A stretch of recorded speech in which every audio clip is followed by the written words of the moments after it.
Nandito tayo ngayon sa Madison Street.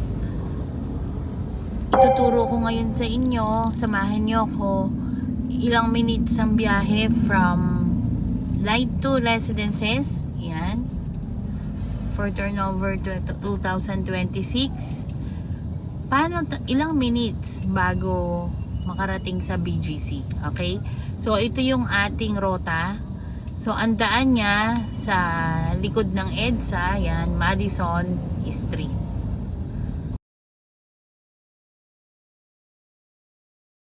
Para actual nyo talagang makita at ma-observe kung gaano katagal ang driving going to BGC.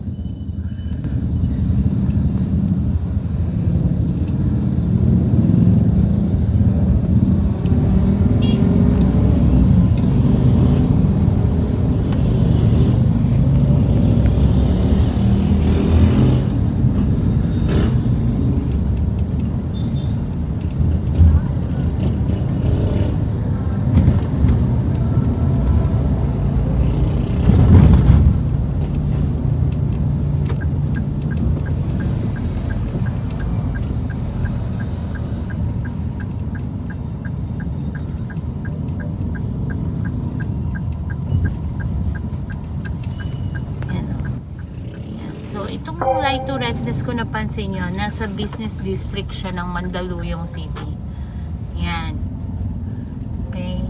1 minute pa lang tayo nagda-drive from Light to. No, makikita nyo yung community nyo.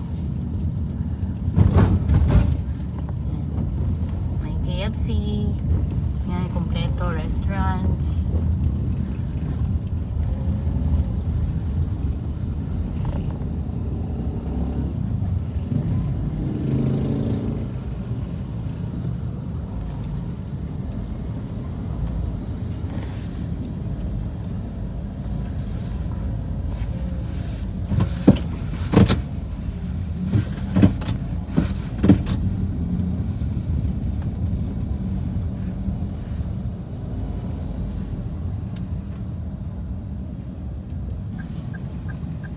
So, lumusod tayo sa McDo, tapos kakanan.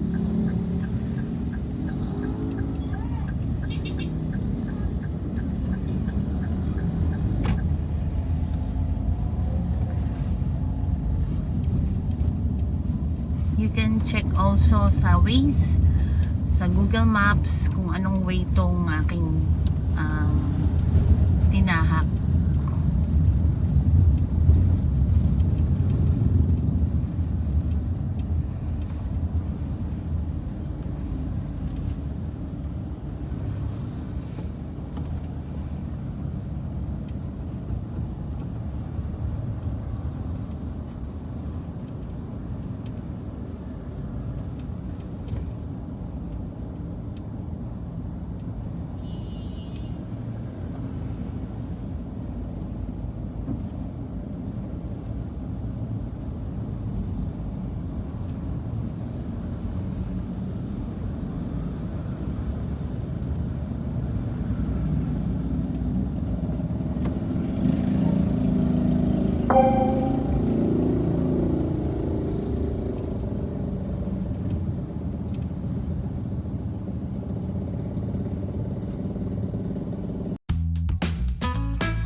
So, pagkakanan natin sa McDo, tapos nakita nyo naman sa video, puro kaliwa.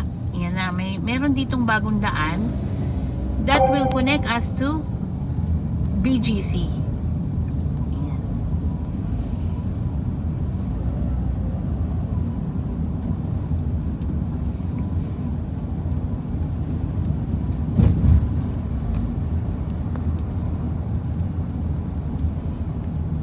ito yung Mandaluyong. Yan yung Mandaluyong na pinanggalingan natin. Yan. Oh, lumakpas na tayo agad ng Guadalupe. Ayun yun, oh.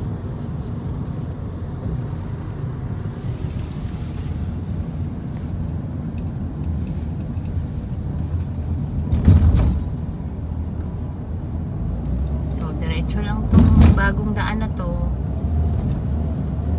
Lusot na natin, BGC. So, very accessible siya.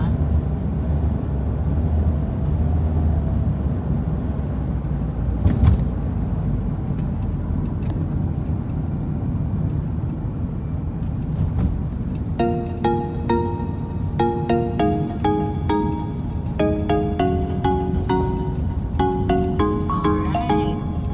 So, actually, ito na po agad ang BGC, Bonifacio Global City. Very accessible to Line 2 residences. Ayan na. Welcome to Taguig. I love Taguig. Ayan.